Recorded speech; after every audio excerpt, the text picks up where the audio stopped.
Hello friends, आप सभी को स्वागत है टेक विद एजुकेशन के यूट्यूब चैनल पर। My name is Ajay Kumar. देखिए, यहाँ पर आपके भारतीय संविधान का नया कोर्स लेकर आ रहे हैं, जिसमें भारतीय संविधान के सभी टॉपिक जो हम सेलेक्ट करेंगे। और ये जो कोर्स हम आपके लिए बना रहे हैं स्पेशल आपके जो यूपीपीएससी एग्ज़ाम की तैयारी कर रहे हैं, या फिर जो रेलवे की सभी एग्ज़ाम की तैयारी कर रहे हैं, या फिर एसएससी की, या फिर आप किसी भी स्टेट से हो, किसी भी गवर्नमेंट जॉब की अगर आप तैयारी कर रहे हैं, चाहे वो पुलिस एग्ज़ाम हो, हर एग्ज़ाम के लिए हमारा ये टॉपिक है मोस्ट इंपॉर्टेंट रहने वाला है। तो भारतीय संविधान में हम सबसे पहले कवर करेंगे यहाँ पर संविधान की पृष्ठभूमि। ये इसका पार्ट नंबर 1 रहेगा। तो इससे रिलेटेड जितने भी क्वेश्चंस होंगे उन सभी हम डिस्कस करेंगे और देखेंगे आखिर आपके एग्जाम में किस प्रकार से प्रश्न जो है पहले पूछे गए हैं, आने वाले समय में किस प्रकार से बन सकते हैं। तो चलिए स्टार्ट करते हैं। और देखिए, उससे पहले मैं आपसे कहना चाहता हूं, अगर आप लोगों ने हमें अभी तक भी अनअकैडमी फॉलो नहीं किया है तो जल्दी से कर लीजिएगा, क्योंकि यहाँ पर भी हमारे बहुत सारे कोर्सेज चल रहे हैं।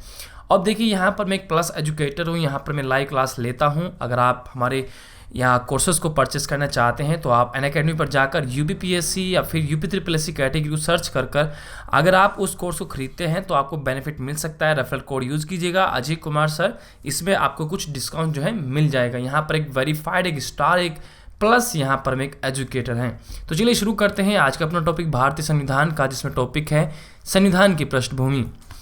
तो पहला प्रश्न आपके सामने है। देखिए, चाहे वो एनटीपीसी वाला हो, चाहे वो ग्रुप डी वाला अभ्यर्थी हो, चाहे एसएससी का हो, यूपी पुलिस हो, किसी भी स्टेट से हो आप, या फिर यूपीपीएससी यूपी वाले अभ्यर्थी हो, सभी के लिए हमारा ये जो वीडियो है मोस्ट इंपोर्टेंट है। तो पहले क्वेश्चन से शुरुआत करते हैं कि गीत जो जनगण मन है को भारत के राष्ट्रगान के रूप में किस वर्ष जो है स्वीकृत किया गया था। अब देखिए, यहाँ पर अगर आप अपना जवाब देना चाहते हैं तो नीचे कमेंट बॉक्स में दे सकते हैं, ठीक है। 5 सेकंड का आपको समय मिल सकता है। तो चलिए देख लेते हैं आखिर यहाँ पर सही जवाब क्या होगा। देखिए, जो गीत है जनगण मन को भारत के राष्ट्रगान के रूप में सन 1950 में जो है इसको स्वीकार किया गया था। कब? 1950 को। अगर मैं बिल्कुल एग्जैक्ट सही डेट की बात करूँ तो वो थी आपकी 24 जनवरी 1950, ठीक है। 24 जनवरी 1950 को आपका जो राष्ट्रगान है वो भारत के राष्ट्रगान के रूप में स्वीकार किया गया था। अगर मैं इसके गायन की बात करूँ तो सबसे पहले इसका जो गायन हुआ था वो आपका 27 दिसंबर आपके 1911 में हुआ था। कब हुआ था? 27 दिसंबर 1911 में हुआ था। कहाँ पर हुआ था? ये कलकत्ता के अधिवेशन में हुआ था, ठीक है। अगर आपसे पूछ ले कि भाई बताइए राष्ट्रगान का जो राष्ट्रगान का गायन हुआ था सबसे पहले कब हुआ था और कहाँ पर हुआ था, किस अधिवेशन में हुआ था, ऐसे करके आपसे पूछ सकता है, तो आप बताना है कि कलकत्ता अधिवेशन में हुआ था, 27 दिसंबर 1911 में हुआ था। लेकिन भारत के राष्ट्रगान के रूप में इसको कब स्वीकार किया गया? 24 जनवरी 1950 को इसको स्वीकार किया गया। आपको तो पता है कि गायन का समय कितना है, 52 सेकंड है। लेकिन अगर मैं इसके संक्षिप्त रूप में की बात करूँ, आखिर संक्षिप्त रूप में इसको कितने समय में गाया जाता है, तो 20 सेकंड इसका राइट उत्तर होगा, ठीक है। चलिए, तो अगले प्रश्न की ओर बढ़ते हैं। इसमें समझ चुके होंगे आप अच्छे से। आपकी कोई भी प्रॉब्लम हो तो आप नीचे कमेंट बॉक्स में जरूर बताइएगा। राष्ट्रीय गान को कितने समय में गाया जाता है? आप सभी को पता होगा 52 सेकंड में आपका राष्ट्रगान जो है वो गाया जाता है। और संक्षिप्त रूप की बात की, देखिए संक्षिप्त रूप किसे कहते हैं कि संक्षिप्त, ठीक है। संक्षिप्त रूप में ये कितने समय में गाया जाता है? अक्सर देखा जाता है एग्जामों में ऐसे भी पूछ लेता है कि भाई आपका जो राष्ट्रगान है वो संक्षिप्त रूप में कितने समय में गाया जाता है। अब वहाँ पर ऑप्शन मिलते हैं 20 सेकंड भी, 52 सेकंड, 90 सेकंड, 60 सेकंड। अब बच्चे क्या करते हैं, 52 सेकंड पर क्लिक कर देते हैं। कुछ जिनको नहीं पता है, लेकिन जिनको पता है वो तो 20 पर क्लिक करेगा, ठीक है। तो ये 20 सेकंड में गाया जाता है संक्षिप्त रूप में। लेकिन राष्ट्रगान कितने समय में गाया जाता है? 52 सेकंड में, लेकिन संक्षिप्त रूप में 20 सेकंड में, ठीक है। चलिए अगले प्रश्न की ओर बढ़ते हैं। अगला प्रश्न है कि भारत का राष्ट्रगान सबसे पहले गाया गया था। तो बताइए, भारत का जो राष्ट्रगान था वो सबसे पहले किस सन में गाया था? जैसे कि मैंने आपको पिछले प्रश्न में भी बताया है, आखिर कब सबसे पहले इसका गायन हुआ था, अगर आपको पता होगा।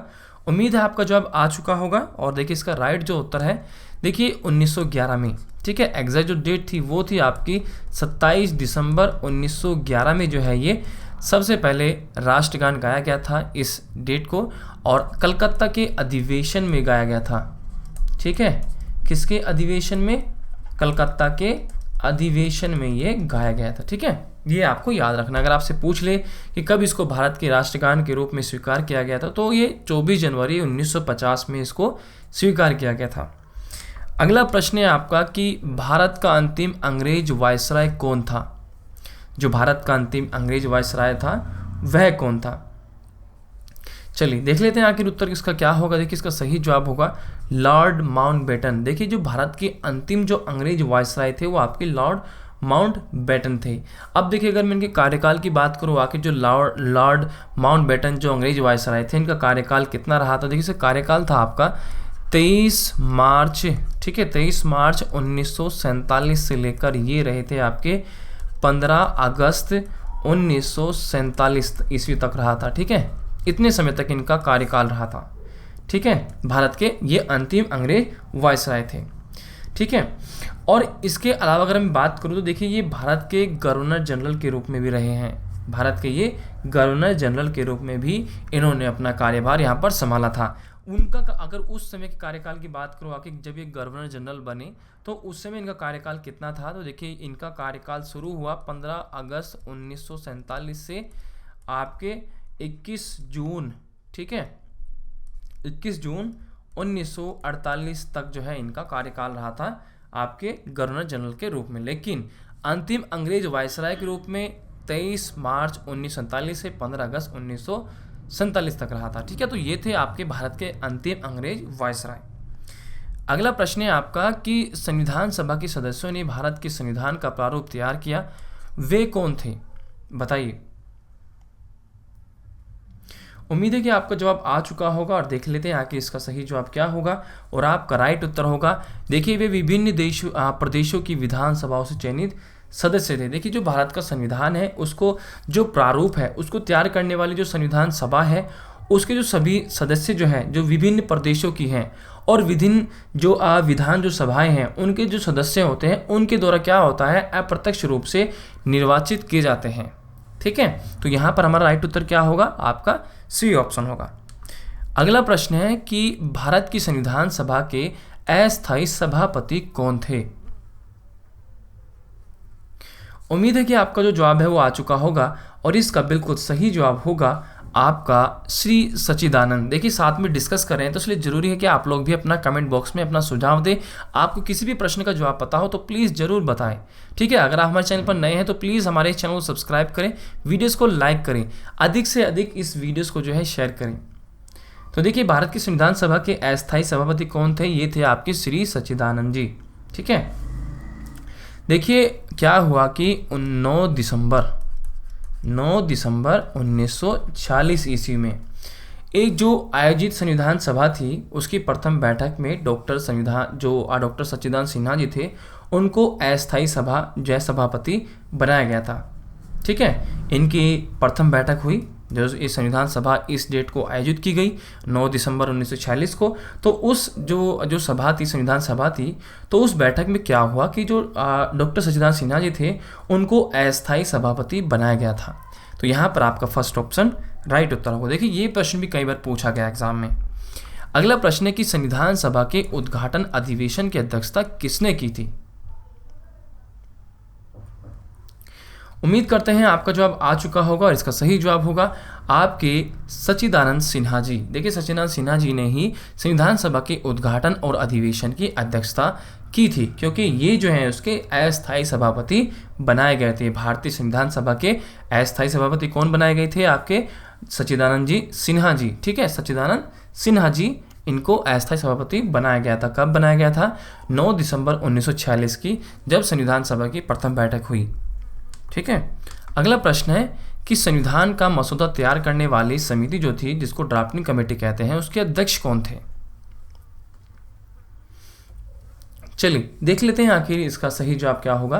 राइट उत्तर होगा BR अम्बेडकर। ठीक है, देखिए जो संविधान का जो प्रारूप है उसको जो अंतिम रूप देने वाली जो संविधान सभा थी, ठीक है, उसमें क्या हुआ कि देखिए आपकी 19 अगस्त 1947 को, ठीक है, देखिए मैं लिख देता हूँ, 29 अगस्त आपके 1947 ईस्वी को एक संकल्प पारित करके एक प्रारूप समिति का गठन किया गया था। उसके अध्यक्ष के रूप में आपके डॉक्टर BR अम्बेडकर जी को जो है इनको चुना गया था। ठीक है, और इस समिति के जो अध्यक्ष सहित जो है कुल कितने सदस्य थे हमको ये भी पता होना चाहिए। देखिए इस समिति में अध्यक्ष सहित कुल 7 सदस्य थे। ठीक है, कितने सदस्य थे, 7 सदस्य थे। ठीक है, तो ये थे आपके जो संविधान का मसौदा तैयार करने वाली जो समिति थी, ड्राफ्टिंग कमेटी के अध्यक्ष डॉक्टर BR अम्बेडकर थे। ठीक है, और ये अगर आपसे पूछ ले कि बताइए कि भाई इस समिति का जो गठन कब किया गया था, आपको बताना है कि भाई 29 अगस्त 1947 में इसका गठन किया गया था। अगला प्रश्न है कि संविधान प्रारूप समिति में अध्यक्ष को मिलाकर कितने सदस्य शामिल किए गए थे। जैसे कि मैंने आपको पिछले प्रश्न में बताया, आखिर इसमें कितने सदस्य जो है शामिल किए गए थे, बताइए कितने सदस्य शामिल किए गए थे। सही जवाब होगा, देखिए अध्यक्ष सहित इसमें आपके 7 सदस्य। ठीक है, फर्स्ट ऑप्शन इसका राइट उत्तर होगा। ठीक है, चलिए तो अगले प्रश्न की ओर बढ़ते हैं। अगला प्रश्न है आपका कि आपके जो 11 दिसंबर है 1946 को किसे संविधान सभा का स्थायी अध्यक्ष चुना गया। अब देखिए क्या हुआ कि 11 दिसंबर 1946 को संविधान सभा का स्थायी अध्यक्ष चुना गया। किसको चुना गया, क्योंकि इससे पहले तो आपके संविधान सभा के अस्थायी अध्यक्ष चुने गए थे। चलिए उम्मीद करते हैं कि आपका जो जवाब है वो आ चुका होगा और इसका सही जो जवाब है वो होगा आपका डॉक्टर राजेंद्र प्रसाद। देखिए क्या हुआ था आपके 9 दिसंबर 1946 को। ठीक है, 1946 में, ऐसे कर लीजिए इसको, 1946 में आपके जो डॉक्टर सच्चिदानंद सिन्हा जी थे उनको क्या हुआ कि संविधान सभा के अस्थायी ये सदस्य जो हैं चुने गए थे, सदस्य सभापति। ठीक है, लेकिन इसके 2 दिन बाद ही यानी कि 9 और 10 तारीख के बाद ही 11 दिसंबर 1946 को डॉक्टर राजेंद्र प्रसाद जी को संविधान सभा का स्थायी अध्यक्ष जो है चुन लिया गया था। ठीक है, क्या कर लिया गया था आपके, वो तो अस्थायी सभापति थे लेकिन इनको अध्यक्ष के रूप में चुना गया, वो भी स्थायी रूप में। ठीक है, तो इसलिए यहाँ पर हमारा जो बी ऑप्शन है वो यहाँ पर राइट उत्तर होगा। ठीक है, क्योंकि इससे पहले अस्थायी अध्यक्ष कौन थे आपके, डॉक्टर सच्चिदानंद सिन्हा जी थे। ठीक है, चलिए अगला प्रश्न है हमारा कि निर्वाचन सभा के चेयरमैन कौन थे, बताइए। चलिए देखिए निर्वाचन सभा के चेयरमैन कौन थे, तो देखिए ये थे आपके डॉक्टर राजेंद्र प्रसाद। ठीक है, कौन थे इसके, डॉक्टर राजेंद्र प्रसाद जो है इसके चेयरमैन थे। सेम वही क्वेश्चन जो पिछला रिपीट हुआ है। अगला प्रश्न है कि भारत के संविधान को बनाने के लिए जो गठित संविधान सभा है उसके अध्यक्ष कौन थे। तो आप सभी को पता है उसके जो स्थायी अध्यक्ष बनाए गए थे तो डॉक्टर राजेंद्र प्रसाद जी बनाए गए थे। कब बनाए गए थे, आपसे पूछ लेता है तो आपको बताना है कि भाई 11 दिसंबर 1940 में बनाए गए थे। 9 दिसंबर 1940 में किसे बनाया गया था, आपसे भी पूछ सकता है, तो आपको बताना है कि सच्चिदानंद सिन्हा जी को 9 दिसंबर 1940 में अस्थायी सभापति इनको बनाया गया था। अगला प्रश्न है कि संविधान सभा की पहली बैठक कब हुई थी।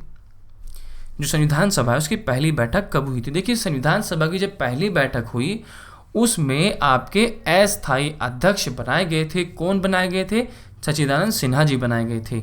ये कब हुई थी, 9 दिसंबर। ठीक है, आपकी ये लिखी गई है 9 दिसंबर 1940 में संविधान सभा की पहली बैठक हुई थी और उस पहली बैठक में ही आपके डॉक्टर सच्चिदानंद सिन्हा जी को अस्थायी अध्यक्ष चुना गया था। लेकिन उसके 2 दिन बाद ही यानी कि 11 दिसंबर 1940 को डॉक्टर राजेंद्र प्रसाद को स्थायी अध्यक्ष के रूप में चुना गया था। अगला प्रश्न है कि संविधान सभा द्वारा भारत के संविधान को तैयार करने के लिए कितनी समितियों का गठन किया गया था। बहुत ही इंपॉर्टेंट प्रश्न है आपका ये और इसका सही जवाब है 17 समितियाँ। ठीक है, कितनी, देखिए जो संविधान सभा थी उसके भारत के संविधान को तैयार करने के लिए आपकी 17 समितियाँ जो थी उसको तैयार किया गया था। इतनी समितियों को जो है गठन किया गया 17।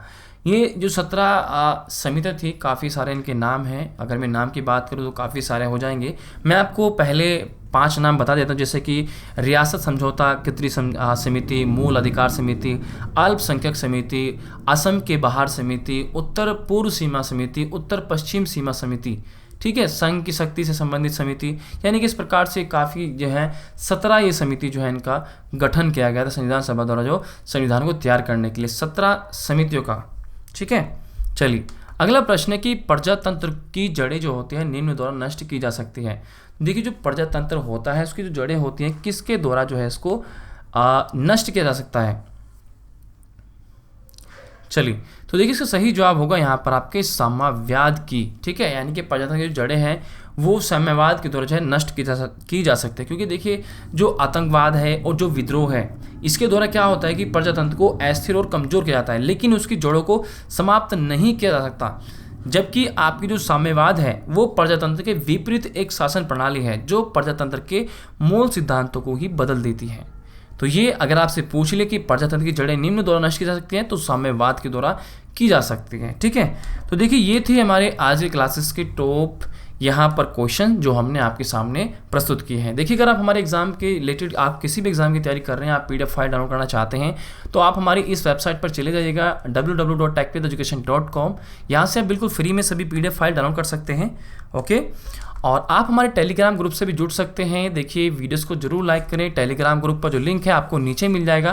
प्लस देखिए आप हमें अनअकैडमी पर फॉलो कर लीजिएगा। अगर आप लाइव क्लास देखना चाहते हैं तो जल्दी से फॉलो कर लीजिएगा। अगर आप UPSC UPSSC के अभ्यर्थी हैं तो आप हमारे कोर्स को जो है सब्सक्रिप्शन ले सकते हैं। हमारे इस कोर्स का अगर आप हमारे रेफरल कोड का इस्तेमाल करते हैं जो मैंने स्टार्टिंग में बताया है, अजय कुमार सर लिखिएगा, और वहाँ पर अगर इस कोड को आप यूज़ करते हैं तो आपको काफ़ी बेनिफिट होगा। ठीक है, तो देखिए इस वीडियोस को अगर आपको पसंद है तो प्लीज़ लाइक करें, शेयर करें और हमारे चैनल को सब्सक्राइब करें और बेल आइकन को जरूर दबाएं। और हमें ये बताएं कि क्या फ्यूचर में आपके लिए और इस प्रकार से हम जो है वीडियो जो है लेकर आते रहें। अपने सजेशन आप जरूर दीजिएगा। अगर आप NTPC, railway, group D, SSC, police, किसी भी स्टेट से अगर आप तैयारी कर रहे हैं तो आप हमारे चैनल से जरूर जुड़ें। ठीक है, तो मिलते हैं आपसे नेक्स्ट वीडियो में, तब तक के लिए बाय बाय। थैंक यू दोस्तों फॉर वॉचिंग माय वीडियो।